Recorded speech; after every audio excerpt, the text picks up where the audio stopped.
Do livro Caminho, Verdade e Vida, capítulo 74 de 180, Mãos Limpas, psicografado pelo médium Chico Xavier, através do Espírito Emmanuel.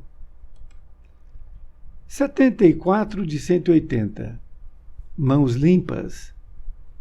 E Deus, pelas mãos de Paulo, fazia maravilhas extraordinárias. Atos dos Apóstolos, capítulo 19, versículo 11. O Evangelho não nos diz que Paulo de Tarso fazia maravilhas, mas que Deus operava maravilhas extraordinárias por intermédio das mãos dele. O Pai fará sempre o mesmo, utilizando todos os filhos que lhe apresentarem mãos limpas. Muitos espíritos, mais convencionalistas que propriamente religiosos, encontraram nessa notícia dos Atos uma informação sobre determinados privilégios que teriam sido concedidos ao apóstolo. Antes de tudo, porém, é preciso saber que semelhante concessão não é exclusiva. A maioria dos crentes prefere fixar o Paulo santificado sem apreciar o trabalhador militante. Quanto custou ao apóstolo a limpeza das mãos? Raros indagam relativamente a isso. Recordemos que o amigo da gentilidade fora rabino famoso em Jerusalém. Movimentara-se entre elevados encargos públicos, detivera dominadoras situações. No entanto, para que o Todo-Poderoso lhe utilizasse as mãos, sofreu todas as humilhações e dispôs-se a todos os sacrifícios pelo bem dos semelhantes. Ensinou o Evangelho sob zombarias e açoites, aflições e pedradas. Apesar de escrever luminosas epístolas, jamais abandonou o tiar humilde até a velhice do corpo. Considera as particularidades do assunto e observa que Deus é sempre o mesmo Pai, que a misericórdia divina não se modificou, mas pede mãos limpas para os serviços edificantes junto à humanidade. Tal exigência é lógica e necessária, pois o trabalho do Altíssimo deve resplandecer sobre os caminhos humanos. Emmanuel, Pedro Leopoldo, 2 de setembro de 1948. Querido amigo, querida amiga, aqui estamos diante do capítulo 74, que Emmanuel intitulou de Mãos Limpas. Nesse título, Emmanuel utilizou essa passagem de Paulo quando foi escrito que "E Deus, pelas mãos de Paulo, fazia maravilhas extraordinárias". Ele inicia dizendo que o Evangelho não nos diz que Paulo de Tarso fazia maravilhas, mas que Deus operava maravilhas extraordinárias por intermédio das mãos dele. É muito interessante isto, porque muitas vezes nós queremos elevar Paulo como um santo, que realmente é um santo, mas não é um santo por acaso. Ele tinha totalmente consciência de que as suas mãos operavam, mas não era ele, era Deus. Nesta outra parte, ele diz: o Pai fará sempre o mesmo, utilizando todos os filhos que lhe apresentarem mãos limpas. o que seria mãos limpas. É claro que é um grande percurso, mas é preciso que nós possamos entender que quando nós estamos dispostos a ajudar o próximo, Deus se encarrega de nos ajudar. Os bons espíritos estão sempre dispostos para que nós possamos levar adiante aquele nosso objetivo de ajudar o próximo. Continuo dizendo que muitos espíritos mais convencionalistas que propriamente religiosos encontraram nessa notícia dos Atos uma informação sobre determinados privilégios que teriam sido concedidos ao apóstolo. Emmanuel, então, informa que alguns espíritos mais convencionalistas que realmente religiosos, porque religiosos são aqueles que praticam o Evangelho de Jesus. E eles, como eram somente convencionalistas, encontraram nesta passagem que Paulo tinha tido o privilégio, isto é, viu em Paulo de Tarso como uma criatura que teve um privilégio de fazer maravilhas com as mãos. E não é bem assim? Ele vai dizer: antes de tudo, porém, é preciso saber que semelhante concessão não é exclusiva. Ele está dizendo que esta concessão que foi colocada para Paulo não é exclusiva. Você pode ter, eu posso ter, todos nós podemos ter. Basta ter mãos limpas, que é no sentido de nós trabalharmos em prol do próximo. Isto faz com que nós possamos fazer aquilo que Jesus disse. Desta feita, antes de tudo, porém, é preciso saber que semelhante concessão não é exclusiva. Cabe a todos nós esse trabalho. Continuo dizendo que a maioria dos crentes prefere fixar o Paulo santificado sem apreciar o trabalhador militante. Ora, veja, isto acontece muito mesmo. Quando a gente vê uma pessoa que está fazendo maravilhas, nós não temos que ver a pessoa naquele momento.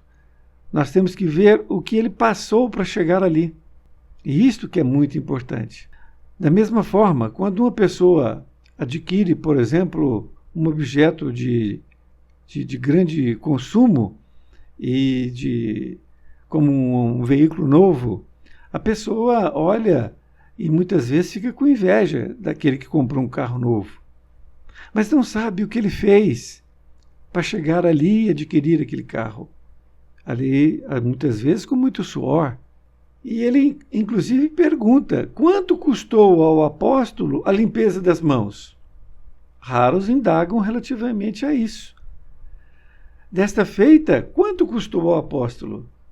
Nós, ao lermos o Evangelho, nós vemos que Paulo teve que ficar no deserto trabalhando, aprendeu a profissão de tecelão, e foi muito difícil, porque ele teve que fazer uma mudança radical. Nesta outra parte, diz: recordemos que o amigo da gentilidade fora rabino famoso em Jerusalém. Movimentara-se entre elevados cargos públicos, detivera dominadoras situações. No entanto, para que o Todo-Poderoso lhe utilizasse as mãos, sofreu as humilhações e dispôs-se a todos os sacrifícios pelo bem dos semelhantes. O filme que retrata a vida de Paulo de Tarso é muito interessante, é de facilidade de encontrá-lo. E aí a gente vê o quanto ele realmente passou por dificuldades. E Emmanuel diz: recordemos o amigo. Ele movimentara-se entre elevados cargos públicos. Ele realmente era, na época, o rabino mais cotado para dirigir ali a sinagoga. ele detivera dominadoras situações. Isto é, ele realmente estava preparado para movimentar-se diante dos seus pares e ser ali aquele que era o mais importante. Porém, no entanto, para que o Todo-Poderoso lhe utilizasse as mãos, sofreu todas as humilhações e dispôs-se a todos os sacrifícios.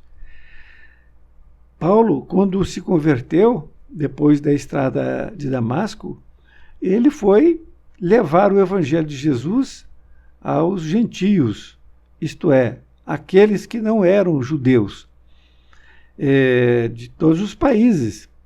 Egito, por exemplo, os romanos, por isso que tem carta a todos eles. E não foi uma vez, foram várias vezes que ele saía da cidade apedrejado. Mas ele não cansava de levar o evangelho. Ia para outra cidade. E assim ele ia ganhando ali alguns adeptos em cada cidade. E ele levou o evangelho. Ele cumpriu o seu dever. Nesta outra parte diz, ensinou o evangelho sob zombarias e açoites, aflições e pedradas.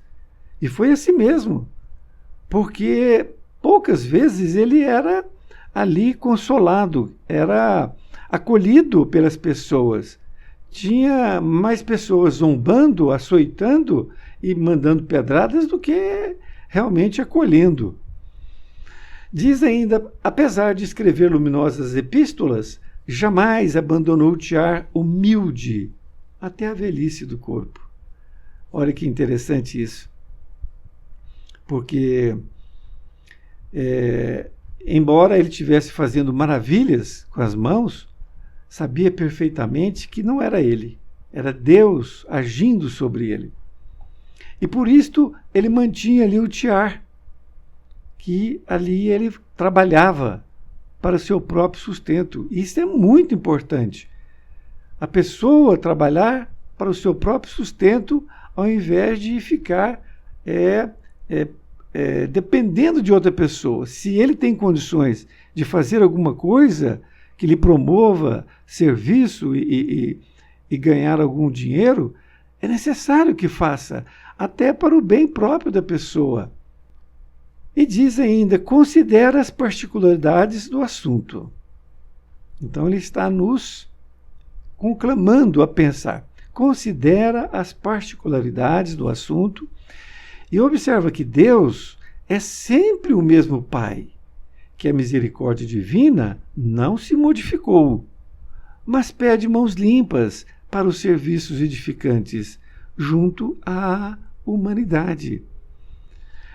Como bem colocou, as maravilhas que ele proporcionava era, na verdade, mãos sendo usadas por Deus. E quanto a nós, que acreditamos que não temos ainda mãos limpas, nós temos que começar, mesmo que nós não tenhamos essas mãos limpas. Mas quando você começa a se preocupar com o próximo e dando atenção, vendo ele na necessidade, procurando saber as suas demandas, nós começamos a lavar as mãos. Esta é a grande verdade. Na conclusão, Emmanuel diz, tal exigência é lógica e necessária, pois o trabalho do Altíssimo deve resplandecer sobre os caminhos humanos. Olha a colocação.